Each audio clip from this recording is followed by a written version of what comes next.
Assalamualaikum warahmatullahi wabarakatuh.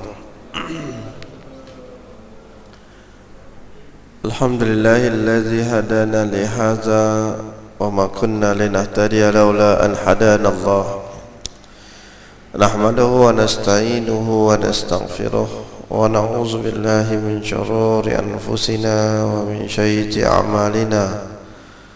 May yahdihillahu fala mudilla lahu ومن يضلل فلا هادي له والذي أرسل رسوله بالهدى ودين الحق ليظهره على الدين كله ولو كره الكافرون ولو كره المنافقون ولو كره الفاسقون أشهد أن لا إله إلا الله وأشهد أن محمدا عبده ورسوله أما بعد. Alhamdulillah, marilah sama-sama kita memanjatkan syukur dan puji kepada Allah Subhanahu wa taala kerana dengan limpah kurnia dan rahmatnya diberikan kita ruang dan kesempatan. Sekali lagi pada pagi ini insya-Allah kita akan sambung oleh perbincangan kita menerusi perbahasan ilmu faraid, yang mana kita telah sampai pada permasalahan sazah. Masalah sazah. Masalah sazah ni maksud dia masalah yang ganjil, masalah yang jarang-jarang berlaku. Bismillahirrahmanirrahim. Qala musannif rahimahullahu taala wa nafa'ana bi ulumihi wa ulumina fid darain. Amin ya rabbal alamin. Kata musannif rahimahullahu taala, masalah sazah yaitu masalah-masalah yang jarang-jarang berlaku ataupun dia berlaku luar daripada kaedah faraid. Dia berlaku luar daripada kaedah faraid. Kata musannif rahimahullahu taala, di sana ada beberapa masalah yang dikecualikan daripada kaedah-kaedah biasa bagi pembahagian pusaka. Yang paling penting ialah sebagaimana berikut, iaitu yang pertama mimbariyah. Dia panggil masalah mimbariyah. Iaitu masalah ni dihukum di atas mimbar. Duduk atas mimbar orang tanya kan. Sayyidina Umar duduk atas mimbar, orang tanya masalah ni lalu diputuskan. Iaitu masalah 24 diaulkan kepada 27 Seperti mana seorang yang mati dia meninggalkan isteri, 2 orang anak perempuan, ibu dan bapa. Ini telah pun dijelaskan di atas. Dalam masalah ni kita tengok, kita dah bahaskan yang di atas tu. Seorang dia mati meninggalkan isteri, 2 orang anak perempuan, dia meninggalkan bapa, ibu, ibu dan bapa. Jadi kalau kita tengok di sini, isteri akan dapat 1/8, sebab ada anak perempuan, ada anak dia dapat 1/8. 2 orang anak perempuan dia akan dapat 2/3, bapa dia akan dapat 1/6 sebab ada anak perempuan. Ibu dia akan dapat 1/6, ibu dia akan dapat 1/6 sebab ada anak kat situ, bila ada anak dia akan dapat 1/6.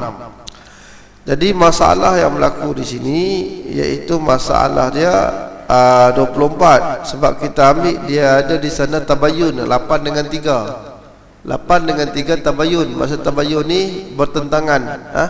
8 tak boleh masuk 3, 3 tak boleh masuk ke dalam 8, Jadi kalau kita buat perkiraan pun 3 dia akan pergi kepada 9, dia tak pergi ke 8. 8 nak bahagi-bahagi pun tak akan dapat 3. Maka dia panggil 8 dengan 3 ni dalam bentuk tabayun, berbeza. Bila berbeza kaedah dia senang. 8 kita darab terus dengan 3, kita akan dapat asal masalah ada 24.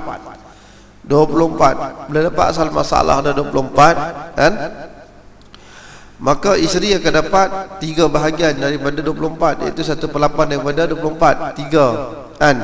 Kemudian anak perempuan, 2 orang anak perempuan 2/3 mereka akan dapat 16 kan, sebab 3 akan darab dengan 8 kan, jadi 24. 8 akan darab dengan 2 jadi 16 kat situ. Baik, bapa 1/6, 6 darab 4, jadi bapa dapat 4 bahagian kan. Ibu 1/6 kan, ibu juga akan dapat 4 bahagian dalam masalah ni. Jadi kalau kita totalkan balik semua, 3 campur 16 jadi 19. 19 campur dengan 4 dia akan jadi 23. 19 campur dengan 4 dia akan jadi 23. 23 campur dengan 4 dia akan jadi 27. Asal masalah kita ada 24, kena aul jadi 3 lagi, maksud dia 27. Ini masalah mimbariyah. Masalah ni keluar daripada kaedah, dia panggil masalah mimbariyah. Ini keluar daripada kaedah kita. Baik, yang kedua dia panggil umariyatan. Masalah ni masalah umariyatan, Umar juga kan. Contoh satu masalah dia iaitu masalah seorang mati, dia meninggalkan salah seorang daripada suami atau isteri. Ini masalah kematian suami atau isteri, sama ada suami mati atau isteri mati kan. Tapi dalam waktu yang sama dia tinggalkan ibu dan bapa, mak dengan ayah ada, suami dan isteri ada kan. Dia tinggal isteri ataupun suami. Baik, kita tengok masalah yang pertama. Masalah yang pertama, seorang mati meninggalkan suami. Contoh dia isteri yang mati tinggal suami, bapa dan ibu kan. Jadi ada 3 waris dia kat sini, suami, bapa dan ibu kan. Maka bagi suami, otomatiklah suami dapat setengah. Sebab bila tak ada anak, suami dapat 1/2, setengah daripada harta si mati atau isteri dia. Kemudian ibu akan dapat 1/3 daripada baki harta tersebut. Ini masalah. Kalau ikut asal kaedah dia, ibu bila tak ada anak, dia akan dapat 1/3 daripada sepenuh harta, bukan baki harta. Itu kaedah asal kan. Tapi dalam masalah ni dia dapat 1/3 daripada baki harta, maksud dia setelah diberi kepada suami. Jadi bapa akan dapat asabah. Apa maksud asabah? Mewariskan semua harta. Baik, kita tengok sini ya. Kalau ikut asal masalah dia, masalah akan jadi 2 kan. Masalah akan jadi 2 macam mana? 1/2 lah kan, sebab kita ambil terus sebab dia ada masalah kat situ. 1/2 kan. Jadi 1 bahagian suami dan 1 lagi bahagian yang dikongsi oleh ibu dengan bapa kan. Sebab ibu dan ibu ni dia ambil 1/3 daripada baki harta. Jadi suami dah ambil setengah, tinggal lagi setengah, maka setengah itulah dikongsi oleh ibu dengan bapa kan. Kalau ikut masalah asalnya, dia tak perlu kongsi. Dalam masalah asalnya dia tak perlu kongsi dalam masalah ni sebenarnya kan. Tapi Saidina Umar menetapkan dia kena kongsi. Dia kena dapat 1/3 daripada baki. Ini masalah yang jadikan syaz, yang jadikan dia ni keluar daripada kaedah asal kan. Kalau tengok kaedah asal, suami dapat 1/2, ibu dapat 1/3, suami bapa dapat asabah, maka asal masalah otomatik 6 kan. Bila kata 6 kan, maka kita letakkan 3 pada suami, setengah daripada 6 tu 3, maka suami dah dapat separuh daripada dia kan. Kemudian ibu akan dapat 2 bahagian, bapa akan dapat 1 bahagian. Ini masalah dah. Bapa akan dapat lebih sikit daripada mak. Dalam masalah ni, bapa akan dapat lebih sikit daripada mak. Jadi bila bapa dapat sedikit pada mak, dia akan bertentangan dengan nas. Nas kata lizakari mislu khazil unsayain. Panggu seorang laki-laki menyamai panggu 2 orang perempuan. Jadi kalau mak dapat lebih daripada bapa, bertentangan dengan nas, maka daripada sada Umar kata tak boleh. Umar buat kaedah, dia kata ibu boleh dapat, tapi dapat 1/3 daripada baki harta. Jadi bila buat 1/3 daripada baki harta, dalam masalah ni dia akan jadi 6 juga kan. Dia akan jadi asal masalah 6, separuh untuk suami, 3. Jadi baki lagi 3. 3 ibu akan dapat 1, bapa akan dapat 2. Bila ambil baki daripada harta tadi. Ini masalah Umariyatan, masalah Umar ni kan. Masalah yang diputuskan oleh Sayyidina Umar kan. Okey, baik, kita tengok contoh nombor 2 pula. Contoh nombor 2, suami meninggal, suami yang mati meninggalkan seorang isteri, seorang ibu dan seorang bapa, sama kan. Baik, jadi asal masalah dia, kalau isteri ni, isteri yang tak ada anak, dia dapat berapa? 1/4 kan, sebab tak ada anak.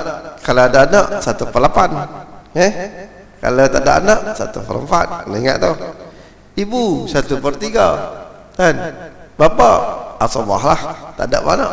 Bila tak ada anak, bapa akan habiskan semua harta yang ada. Baik, itu kaedah asal dia kan. Jadi bila kaedah asal dia gitu, isteri akan dapat sukulah daripada harta suami kan, 1/4 suku daripada harta suami kan. Kalau daripada 4 tu dapat 1 yalah kan, dapat suku. Baki lagi 3, baki lagi 3 ni kan. Kalau kita tengok kaedah asalnya, mak akan dapat lebih banyak daripada ayah kan. Ibu kalau dapat lebih banyak daripada ayah, bapa. Tapi berdasarkan kepada kaedah Umariyatan ni, maka ibu akan ambil baki daripada harta setelah isteri dapat harta. Jadi baki dia adalah 2/3 lagi kan. Tambah 3/4. Baki dia 3/4. 1 bahagian untuk ibu, 2 bahagian untuk bapa. Macam tu. Masalah ni dia keluar daripada kaedah asal. Dia panggil syaz. Syaz. Baik. Masalah yang ketiga, jimah tadi kita ada mimbariyah, umariyah, al-khuraqa. Masalah khuraqa pula macam mana? Iaitu apabila seorang mati, dia meninggalkan ibu, jad, datuk. Jad ni datuk, ada ibu, ada datuk dan saudara perempuan. Baik. Masalah ni dia berlaku khilaf di kalangan para ulama. Khilaf yang kita bincang dulu. Masalah datuk dengan saudara ni mana dekat? Datuk dengan saudara mana dekat? Kalau kata datuk dekat, baik. Datuk nak pergi dengan si mati melalui siapa? Melalui ayah. Saudara dia ni, adik-beradik dia nak pergi kepada si mati melalui siapa? Melalui ayah. Jadi nisbah tu seimbang. Datuk dengan saudara ni sama jauh. Cuma bezanya datuk ni jadi sebab ada ayah, ada yang lain-lain kan. Saudara-saudara ni tak jadi sebab kan. Tapi daripada nisbah hubungan dengan mayat ni, semua ada hubungan dengan mayat melalui pak sahaja kan. Di sini berlaku khilaf di kalangan para ulama. Bagi mereka yang menyatakan kedudukan datuk ni sama jauh dengan saudara, maka dia hukum datuk macam saudara. Datuk macam saudara. Bagi mereka yang menyatakan tak, dia kata datuk tak macam saudara, datuk akan ganti tempat pak. Datuk lebih hebat daripada saudara. Maka bagi masalah ni, saudara memang tak dapat apa, sebab tuk ada. Bila datuk ganti tempat pak, bila pak ada dalam masalah, saudara tak dapat apa-apa. Adik-beradik tak dapat apa-apa sebab bapak dah sekat. Jadi bila kata datuk duduk tempat bapak, habis datuk akan sekat. Adik-beradik lain datuk dapat, orang lain tak dapat kan.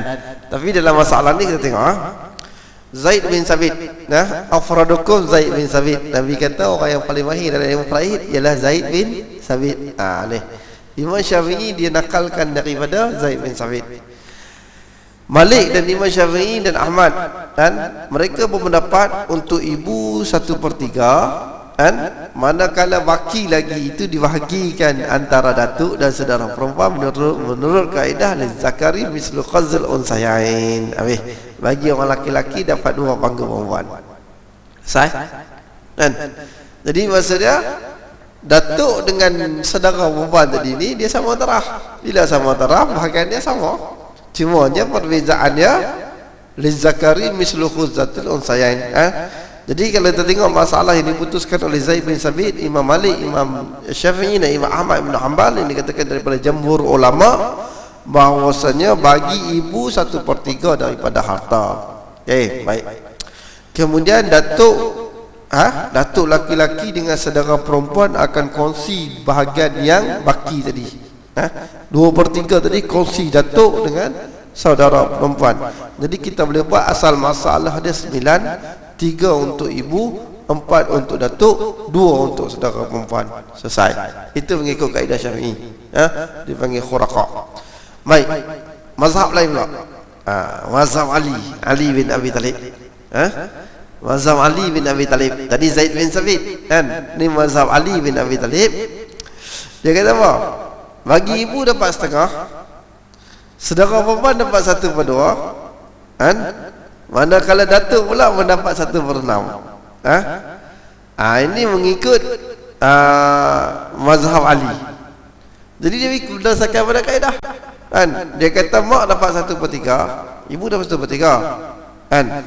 Saudara perempuan 1/2, datuk dapat 1/6. Sebab dia panggil datuk menduduki tempat. Dia kata sebab bahagian datuk ni dikira macam jadah, dapat 1/6 jika bersama dengan anak ataupun saudara perempuan. Baik. Manakala mazhab Abbas pula, saudara perempuan tidak mendapat sedikit pun daripada haban pusaka itu kerana dia dihalang oleh datuk. Ini adalah pendapat Abu Hanifah. Kalau ikut Abbas pula, saudara perempuan tak dapat apa-apa, kan? Kalau ikut Ali, saudara perempuan dapat setengah. Ini dia panggil masalah khuraqa. Masalah ni masalah khuraqa. Dia perselisihan di kalangan para ulama. Baik. Kalau kira daripada masalah Imam Syafi'i, datuk akan dapat lebih daripada saudara perempuan. Kalau ikut Sayyidina Ali, saudara perempuan akan dapat paling banyak, setengah harta. 3 bahagian untuk dia seorang saja, kan? Ada dapat setengah daripada harta tersebut, kan? Tapi kalau mengikut perkiraan Ibnu Abbas, saudara perempuan tak dapat apa-apa. Tak dapat apa-apa kerana datuk dah sekat dia, kan? Yang ada ibu dengan jad jelah. Ibu dengan datuk ialah ibu dapat 1/3, yang baki 2 lagi datuk sebab datuk ambil. Selesai, kan? Faham tak? Dia apa? Dia masalah khilaf. Baik. Yang keempat, alif wajim dal. Okey, yang keempat dal. Al-aqdariyah. Masalah aqdariyah. Macam mana masalah aqdariyah? Iaitu apabila seorang isteri meninggal dunia dengan meninggalkan suami, ibu datuk, seorang perempuan syakikah seibu sebapak atau saudara perempuan sebapak. Masalah ni, masalah aqdariyah ni, masalah keruh ni. Dia berlaku masalah kekeruhan. Macam mana? Mengikut jamhur ulama, dia kata apa? Jamhur ulama ni dikeluarkan Abu Hanifah. Abu Hanifah tak masuk dalam jamhur. Dia ada pendapat dia sendiri. Khilaf. Iaitu mazhab Zaid bin Sabit. Kebanyakan ulama dia rujuk kepada Zaid bin Sabit. Apa fatwa Zaid bin Sabit berkaitan dengan faraid diambil. Sebab apa? Sebab Nabi kata afradukum Zaid bin Sabit. Yang paling mahir dengan ilmu faraid ialah Zaid bin Sabit. Baik. Suami dapat 1/2 dalam masalah ni. Ibu dapat 1/3. Datuk dapat 1/6. Saudara perempuan syakikah dapat 1/2. Okey? Ini masalah dah.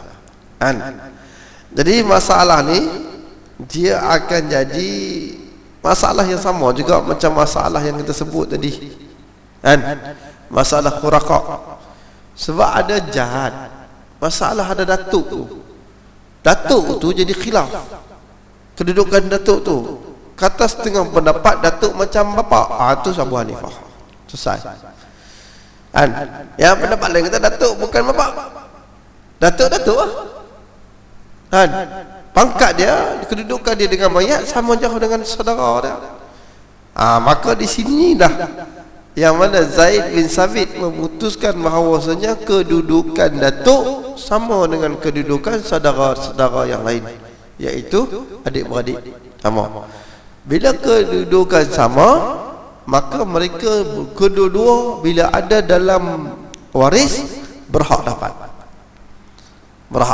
Jadi masalah kita tengok sini dijadikan 6 yang pertama, 3 untuk suami, 2 untuk ibu, dan baki tadi itu adalah untuk datuk dengan saudara perempuan syakikah. Sebab datuk dapat 1/6, saudara syakikah dapat 1/2. Jadi banyak tak boleh nak ni pecah, maka kena aulkan, kena tambah lagi kepada 27. Dia nak bagi selesaikan masalah ni. Kalau tidak, dia tak boleh selesai. Jadi di sini dia panggil iaitu dia aulkan 9. Dalam masalah ni dia aulkan sehingga 9. Sebab asal masalah dia 18, tambah lagi 9, dia akan jadi 27. Asal masalah dia 18 campur dengan 9, dia akan jadi 27. Sebab ini dia panggil masalah khuraqa, akhdar ya. Baik, boleh faham tak masalah ni? Kita kena ada papan putih tulis. Sebab dia buat mari ni satu pendapat pendapat jamhur dia buat keluar. Pendapat Abu Hanifah dia tak buat keluar kat sini ni. Dia tak datangkan penyelesaian. Sebab kalau tengok pendapat Abu Hanifah, mazhab Ibn Abbas, Abu Bakar, dia gugurkan saudara perempuan. Bila gugurkan saudara perempuan, selesai masalah. Tak jadi masalah ni. Masalah dia mudah. Bila dia gugurkan saudara perempuan, selesai. Bapa datuk akan dapat asbah. Selesai masalah. Tak berlaku lah akhdariah. Tak ada kecoh. Boleh faham? Sebab cerita dia ni tak nak buat gambar dia macam mana. Sebab dia tak tulis masalah Abu Hanifah, tak ada gambar, tak ada rajah, tak ada. Yang ada rajah ni mazhab jamhur saja. Dia boleh faham. Yang jadi 27 tu boleh faham macam mana naik 27 tu. Yang naik jadi 27 tu boleh nampak? Daripada 6 tiba-tiba jadi 27. Boleh nampak? Dia asal masalah kecil dia 6. Dia step yang kedua tu dia buang. Step yang kedua buang. Yang 27 tu langkah ketiga penyelesaian. Step nombor 2 tu dia buang. Patutnya 6 ni kena darab dengan 3 dulu. Dia akan dapat 18. 18 dia akan bagi, tak boleh. Dia akan tambah aul 9. 18 campur 9 jadi 27. Step yang ketiga tu 27 tu penyelesaian. Yang sebelum jadi itu 6, 18, 27. Yang 18 itu tak ada. Dalam buku tak ada 18. Ada? Tak ada kan? Dia terus naik 6, 27. Itu. Itu akadar ya. Baik. Yang ke alif wajib dalha. Yang kelima, yaitu apabila seorang mati dia meninggalkan dipanggil asyirkah, masalah syirkah. Masalah perkongsian. Musyarik. Masalah syirkah ni apa dia? Apabila seorang mati dia meninggalkan suami, ibu atau jadah. Masalah ni tinggal si ibu ataupun nenek. Saudara lelaki seibu sebapa dan saudara perempuan seibu. Demikian itu adalah masalah 6. Kerana suami dapat setengah, ibu mendapat 1/6, saudara perempuan seibu sebapa, seibu dapat 1/3.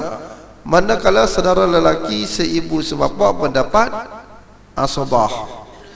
Di sini mereka tidak mendapat sedikit pun daripada harta pusaka kerana telah pun habis dibulut oleh ashabul furud. Baik. Dalam masalah ni, saudara lelaki dia tak dapat apa-apa. Dia tak dapat apa-apa. Zero. Sebab dia asabah. Bila dia asabah, kalau ikut kaedah asal dia, kan? Tengok sini ya. Kena ada apa-apa putih ni, sedap kita nampak. Boleh tulis. Tak nak bagi nampak rupa dia tu. Kalau dia tak nampak rupa dia, kan? Sebab dia kata masalah ni, suami, ibu, dua orang saudara, dua orang saudara perempuan seibu, kan? Dia panggil ikhwatul li'um, seibu, bukan seibu sebapak, bukan sebapak, seibu. Status dia seibu saja. Kemudian dia ada saudara lelaki seibu sebapak, kan? Saudara lelaki seibu sebapak dengan saudara seibu, mana lebih dekat? Seibu sebapak lebih dekat. Tapi dalam masalah ni, saudara lelaki seibu sebapak tak dapat apa-apa. Macam mana? Okey, kita tengok bagi ya. Asal masalah dia akan jadi 6. Asal masalah dia akan jadi 6.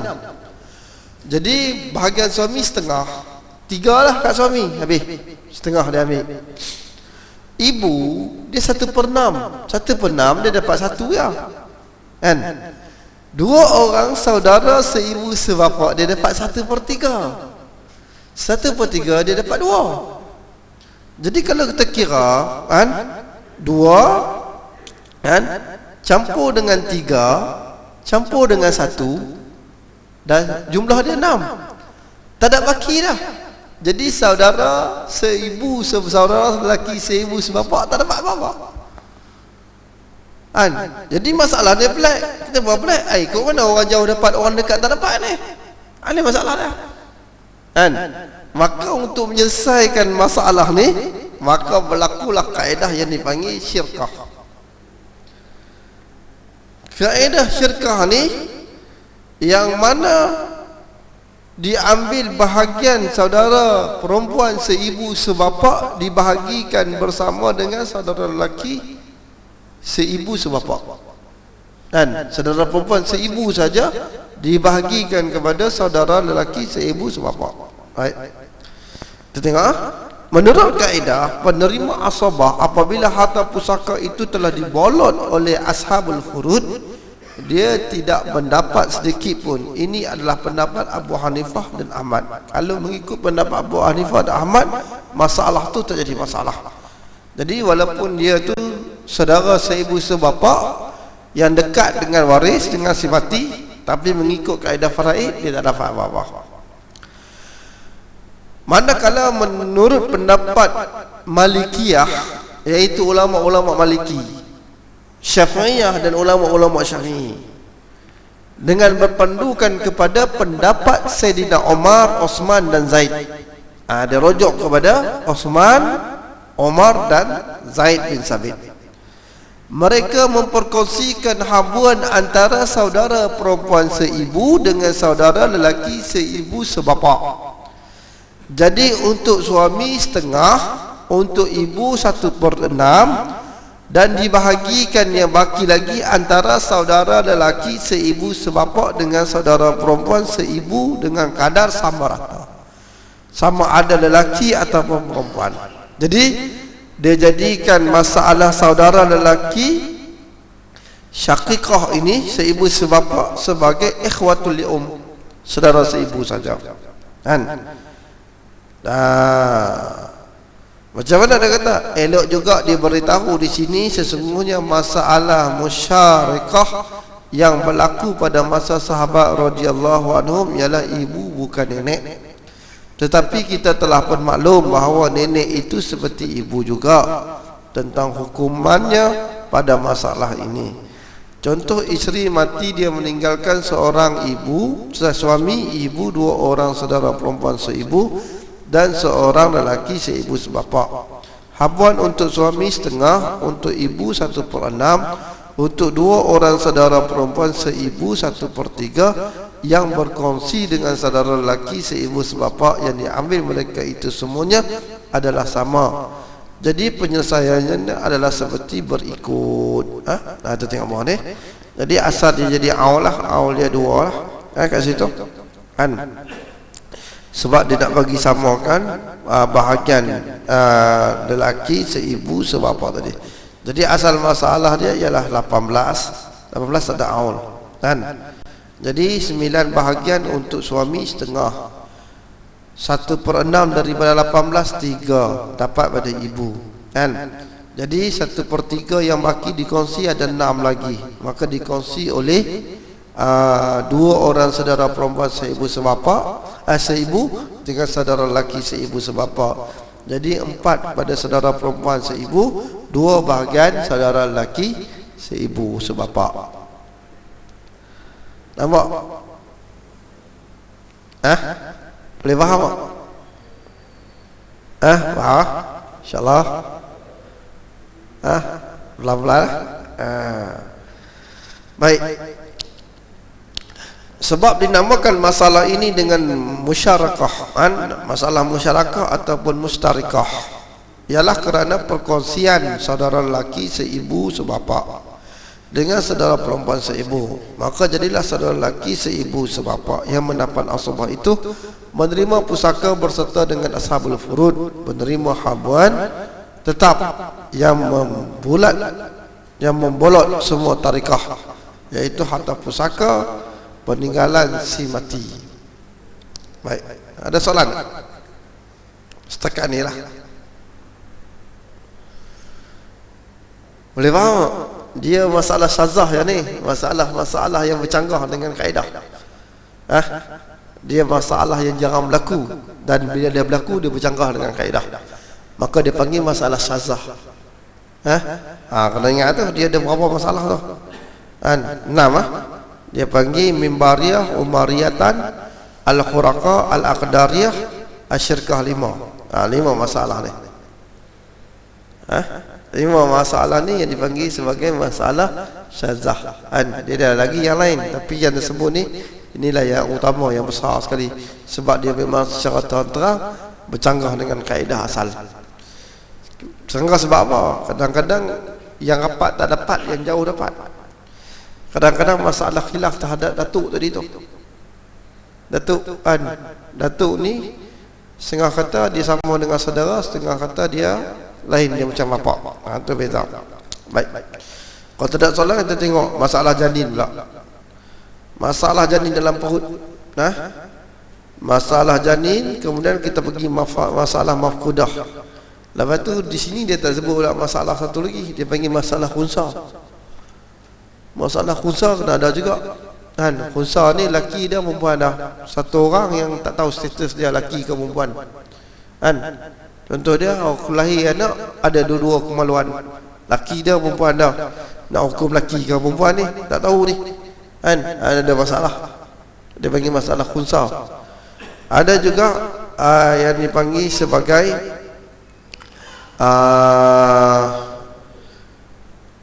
masalah yang tidak ada jantina. Tak ada jantina, lahir tak ada jantina pun jadi masalah juga. Nak tentukan dia lelaki ke perempuan. Aneh. Baik. Di bawah ini dijelaskan aneka jenis hukum tentang pusaka, antaranya pusaka janin. Al-mafqud. Al-mafqud ni orang hilang. Orang hilang. Dia pergi, contoh dia keluar daripada rumah, pergi ke mana-mana, tak balik, buat report hilang. Nak kata mati tak ada berita, tak tahu. Nak kata ada, tak ada khabar. Jadi dia kira orang hilang. Orang hilang ni macam mana? Kalau ada pusaka bahagian dia ni macam mana? Nak kena haul untuk dia ke, ataupun kira dia tak ada terus ke, macam mana? Ada urusan. Begitu juga mati kemalangan dan mati kebakaran. Ini masalah mati kemalangan. Macam mana mati kemalangan? Dalam tu ada 4 sekeluarga, berapa mati semua, bertindih pusaka. Bertindih ya. Ataupun mati kebakaran, mati di jatuh bangunan. Mati sekaligus semua. Pak, datuk, nenek, anak, cucu dan sebagainya masuk. Jadi nak nisbah macam mana ni yang mati ni? Dia bertindih saling mewarisi antara satu dengan lain ni. kan? Macam mana proses pembahagian tu dia ada juga, kan? Baik. Perkara-perkara tersebut akan diterangkan dengan jelasnya satu demi satu, iaitu sebagaimana berikut. Baik, yang pertama pusaka janin, pusaka janin. Bila sebut janin ni, bayi dalam perut dah, kan? Tak keluar lagi. Baik.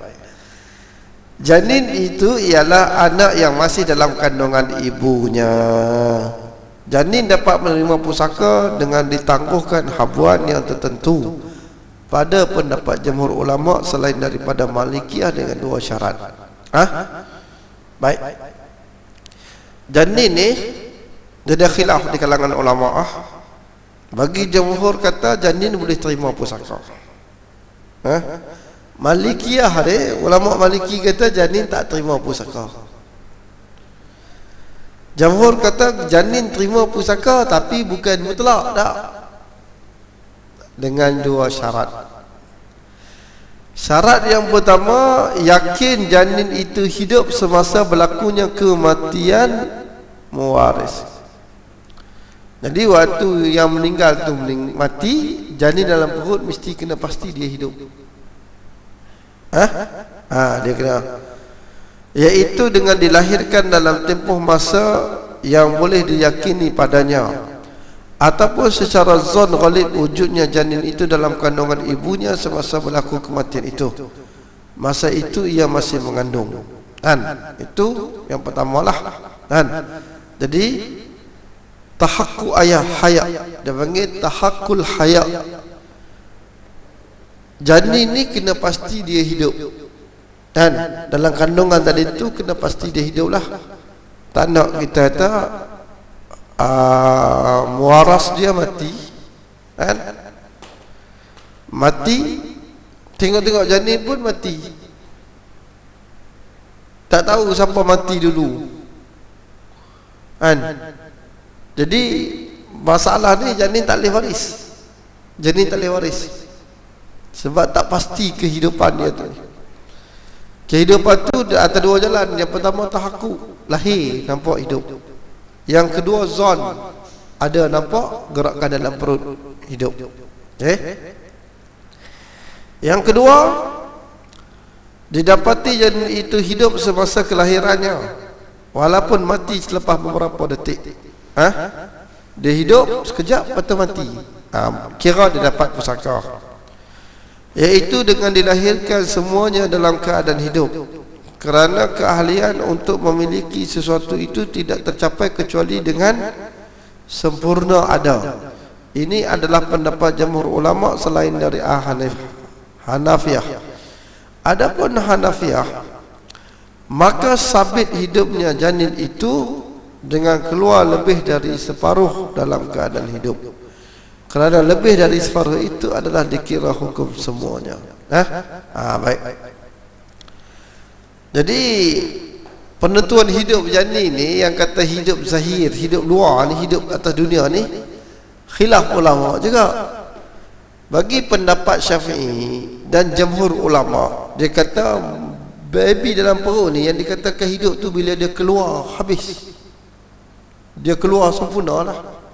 Maksud dia seluruh anggota dia keluar daripada kandungan tadi, baru kata hidup.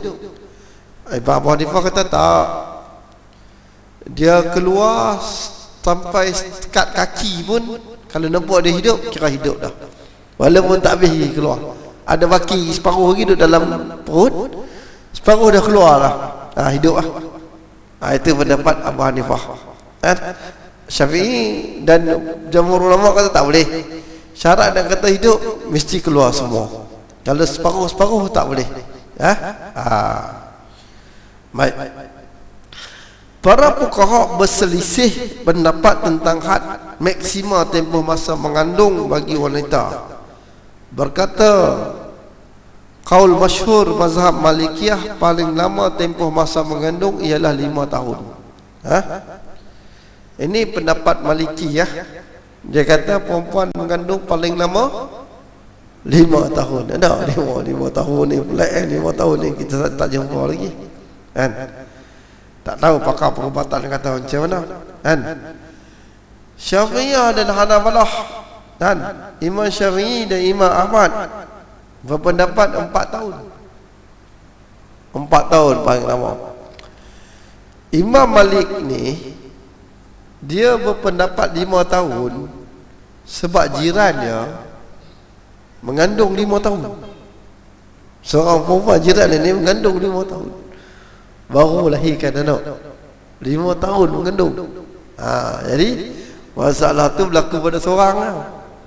Kan? Kita tak ada, kita 9 bulan yang mengandung. Kan? Lepas tu beranak.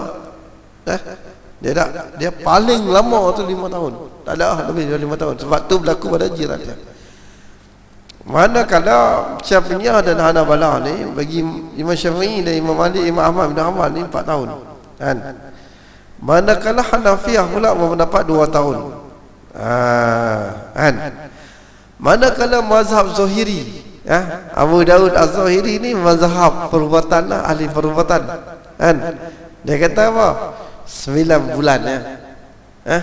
9 bulan, paling lama 9 bulan.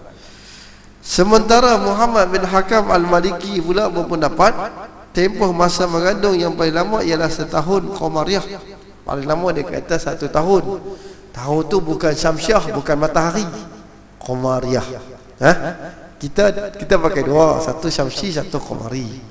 Syamsi ni Masihi lah yang kita pakai ni. Bulan Masihi itu bulan mengikut matahari, perkiraan perjalanan matahari.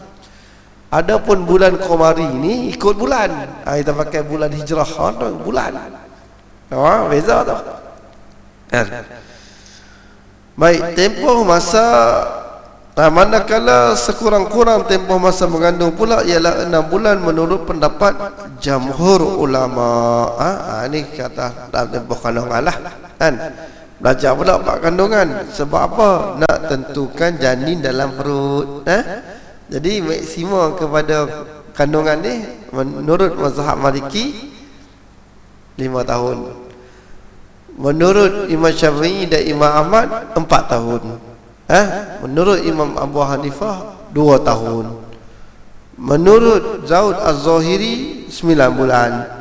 Mengikut Muhammad bin Hakam Al-Maliki ialah 1 tahun qamariyah, iaitu 1 tahun mengikut perkiraan bulan qamari, bukan syamsi. Baik, itu perbezaan pendapat di kalangan mereka lah. Dan ini kita nak tahu yang tepat, kita kena rujuk kepada pakar-pakar perubatan lah.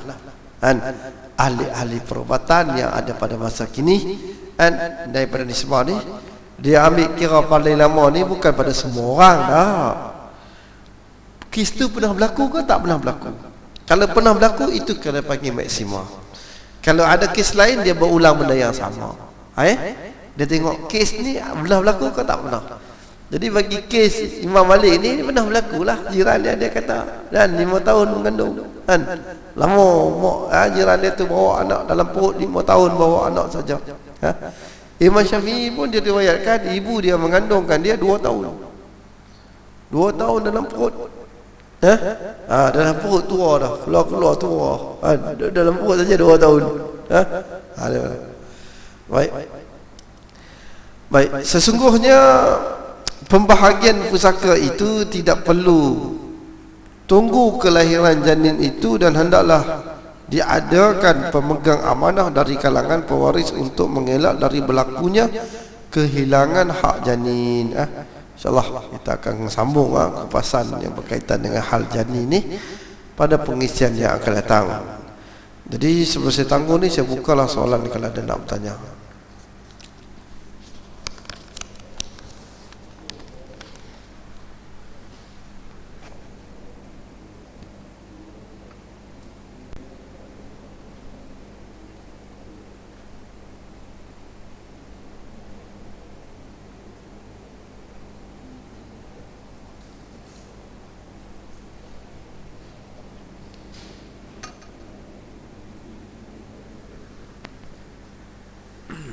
Ada soalan?